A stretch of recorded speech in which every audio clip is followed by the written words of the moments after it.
Yeah, what's good, YouTube? Look, bro, before you judge, I'm trying something new.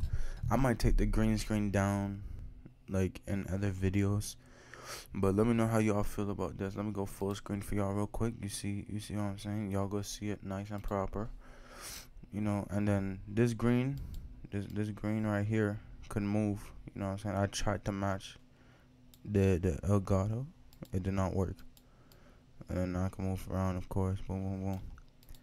But like I said, I might take them down and then just not have this shit up at all.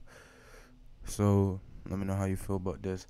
But we got Legend of Winning. I don't even have to scroll down for it. Legend of Winning exposing the lies told about the Golden State Warriors and Stephen Curry.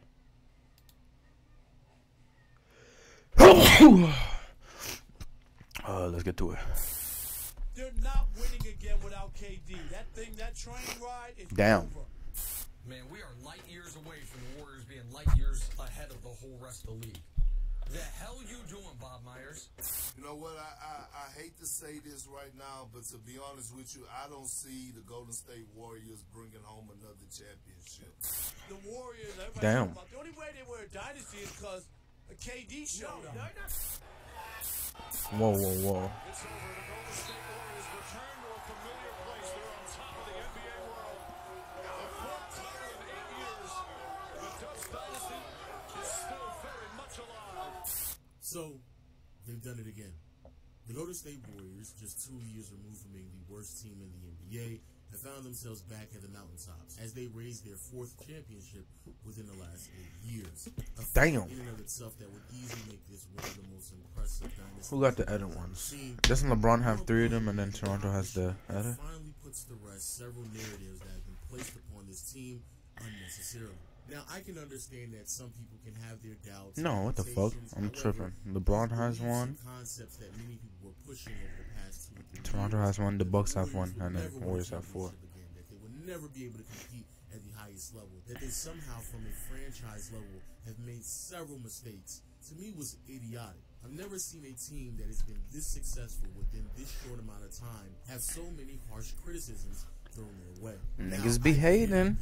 You're definitely going to hear enough of this underdog talk from Draymond Green and the Warriors fans on social media for the next several months now.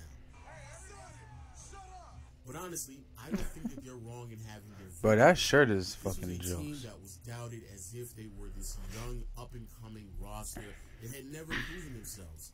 Or as if like this team was constructed in the offseason and it was hard to comprehend their true potential because of chemistry problems. As if like this team hasn't been the most successful franchise in the NBA for the last 8 years. With a win percentage of 68.2% within the last 8 years, the Warriors are Damn, so Toronto far the ahead of the second? pack that the margin Who's between worse? them and the Phoenix? second-best Oh, no, team never mind, has New York. expanded to I was like, how the fuck is Phoenix the worst? 5%. Claiming that the Golden State Warriors would have never won a championship again, or claiming that they made horrible decisions, was literally picking against history. And the only time that happens is when people start to buy into narratives. If Kevin Durant don't go to Golden State, do they win 2 more championships? That's the question you have to ask yourself. It is amazing to me that I have to sit here and take the time out and explain this to people, but I guess He is just so briefly, goofy. how is it possible that a team that went to 2 finals appearances, won a championship, and in the process beat Kevin Durant en route to another finals appearance somehow needs Kevin Durant? That literally makes no sense to me whatsoever. But what's even more concerning is that you didn't even have to wait until KD left this team to prove that they didn't need him. The Warriors were still a competent team when Kevin Durant was having off nights or he was on the bench, or even during games where he just didn't play at all. Golden State actually went on a 13-game winning streak at the end of the 2017 season without Kevin Durant. This is the same Warriors team that closed the Houston Rockets out in Goofy 2019 niggas, bro. Game 6 without Kevin Durant. They then proceeded to sweep the Portland Trailblazers in the Western Conference Finals without Kevin Durant. So again, this idea that they needed him to get to the finals or win a championship. He's basically saying I Kevin never Durant understood stinks, that bro. at all. Or at least I can somewhat understand it if it's based in another narrative, and that is, Can they overcome LeBron James? I don't believe so. I believe they went and got Kevin Durant because they knew they needed Kevin Durant to get past LeBron James. now Interesting. Interesting. Didn't they win one without Kevin Durant? against LeBron. To many people, this may come across as sound logic. LeBron was able to push the Warriors to 6 games without Kyrie and Kevin Love, and in the following year, when they were both healthy, they ended up winning the series. Now, again, on the surface, it makes a lot of sense, but for you to then come to the conclusion that the Cavaliers are just so much far ahead of the Warriors, it makes no sense to me, because the series still got pushed to 7 games.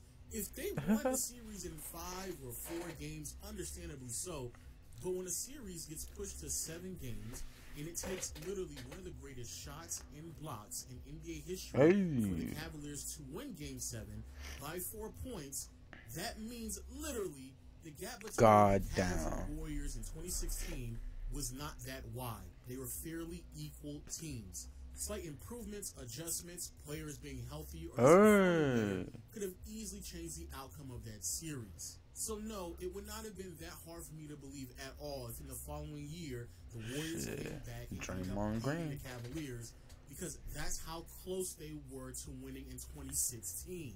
But instead, people just jump to these conclusions and claiming that they needed Kevin Durant, that the upgrade, a needed one from Harrison Barnes, to KD was a difference maker.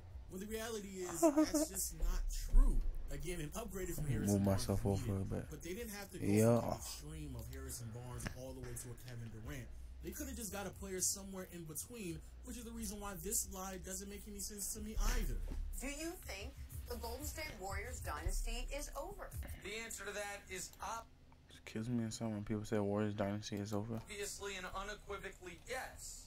The day after the Warriors forfeited their one real ability to add another star when they traded D'Angelo Russell in order to get Andrew Wiggins and a pick, that we would never see Steph Curry in the finals again. Now, I want to be very careful in this segment of the video because I don't want to be disingenuous with what I'm about to say next. When people were critical of the Andrew Wiggins trade at the time, 2 years ago, I thoroughly understand where some of that comes from. Wiggins was grossly overpaid, was an inefficient volume scorer, and was supposed to be the face of a franchise and had fallen very, very far away from that mark. So yes, it was fair to be critical of the Warriors at that time, and to try to rewrite history does a massive disservice to Andrew Wiggins, because a part of his story are the massive changes that he made to his game to make sure he can become a winning player. So people trying to rewrite history just to have an I got you moment, I don't believe is fair. However, what I do believe to be a bit outrageous is that the Warriors needed to trade Wiggins or D'Angelo Russell and the draft picks that they had to go get another star, which in my opinion is the biggest reason why Nick Wright looks foolish. This belief that the Warriors desperately needed another star alongside Curry to win a championship or even compete for one is ridiculous when once more they made it to the finals twice with Harrison Barnes. So all Wiggins had to be is a slight improvement from Barnes, and the Warriors should have clearly been favored to win another championship. And if you actually go back and look at how poorly Harrison Barnes played in both of the 2015 and 2016 finals, you would realize that the bar wasn't set that high for Wiggins at all. But the part of this segment for Nick Wright that really blows me away, and for whatever reason people consistently overlook it, is this lie that he tells that young players never help teams win playoff games. Man, young players do not help you in the playoffs, unless you're the Raptors. If you actually know basketball history, how could you ever say that? Kevin McHale was a rookie in 1981, coming off the bench when they won that championship. Horace Grant was in year 4 in 91 when the Bulls won their first chip. Tony Parker, Manu Ginobili won their first championships as rookies and sophomores. Kawhi Leonard was in year 3 when he won Finals MVP. Both Byron Scott and James Worthy were in the beginning of their careers when they won their first championship. And ironically enough, Draymond Green was in year 3 in the first season as a starter when he won his first championship in 2015. Nick Wright is just lying. Throughout NBA history, there have been young players who contribute on championship rosters, especially the ones niggas be tripping, bro. I'm telling you. Lying. But yet that still wasn't the most disrespectful thing, because we haven't even talked about the lies told about Stephen Curry. He still hasn't had that kind of big put the team on your back in the finals moment. Now, I can make a whole video debunking several lies that have been told about Stephen Curry over the past several years. However, the one lie that consistently is being told about Stephen Curry and just needs to stop is this idea that Steph Curry is this bad playoff performer, or you just can't trust him in big moments, which is not only a massive lie, but utterly disrespectful to one of the greatest players to ever touch a basketball. We are talking about someone who averages 26 points, 6 rebounds, 6 assists, a steal and a half, Yeah. 59 true shooting in the finals. Dunk That's that. what Curry was averaging heading into this year's finals. Never We're mind. talking about someone who people constantly push this narrative that he is a front runner, that he only Ooh, I never seen that layup. That was actually mean. Not only have the Warriors been down in Curry has a nice layup package, more no cap. series than any other team in the NBA since 2015, but Curry also performed miraculously in every single situation. Or how about this belief that Curry's never had a great finals game? This ideology was perpetuated even this year after Curry had a miraculous game 4. Definitely don't want to take nothing away from him. Curry be because trying to he pull was that James sensational. Harden shit The very down, bro. I next see day, that step people back. acting as if like this is the first time Curry's ever done it. He finally did it. Oh my God, he was spectacular. But that's not the case. Game 5, 2015 finals. Dick eating. Curry scored 37 points. In the fourth quarter, the game was tied 75 apiece. Curry then gets subbed in and then proceeds to score 17 points in the last 10 minutes in the fourth quarter to give his team the victory. So to say that he's never had a great finals game in his life is lying. FYI, that performance made Curry one of only 5 players in the last 25 years to score 17 points in the fourth quarter of a finals game. Shaq did it, Kevin Durant and Westbrook did it, of course Curry did it, and the other player is Stephen Curry again. Curry not only scored 17 points in the fourth quarter in Game 5, but he did it again in Game 3 in the 2015 finals. Curry did it twice in the same finals that people act as if like he didn't perform well in. Again, doesn't make any sense. And the fact that us as an NBA community has been allowing this lie to be perpetuated for several years now is disgusting. Curry is an exceptional postseason performer. You cannot get to that many finals with or without Kevin Durant if you didn't show up in big moments, especially when we're talking about a player who's been on a team who's been down in several series or been down in double digits by several games and has had to deal with adversity throughout his entire career. And I'm happy that Curry has given us more examples to continue to debunk this narrative. But see, that's the problem. The Golden State Warriors is a franchise that has amounted to a level of success to where they shouldn't have to prove anything or debunk narratives that many people have perpetuated over the past several years. A franchise that has been led by a trio that has been so dominant, so revolutionary, so outrageously successful that it would be laughable if I were to compare them to any other team in the NBA. In the 6 years since 2015, in which Curry, Dre, or Clay have played at least one regular season game, the Warriors have amounted 375 regular season wins. A mark so high that 13 teams in the NBA have not been able to eclipse it in the last 10 years.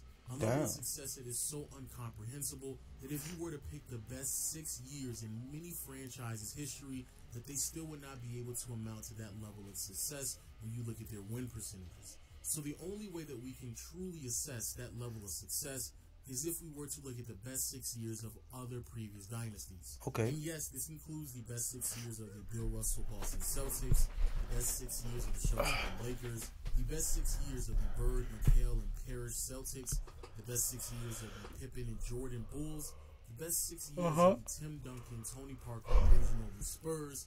And when you start to do so, you realize that the Warriors' win percentage is on par with every other all-time. Damn. And when you start to look at it through that scope, it really helps contextualize how silly some of Who these got the narratives worst have one? been.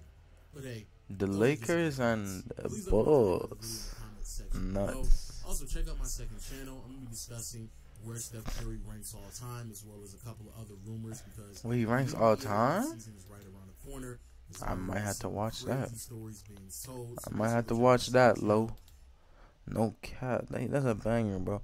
Again, let me know how y'all feel about the whole, like, big screen thing. Green screen thing. You feel me? I'm out of here.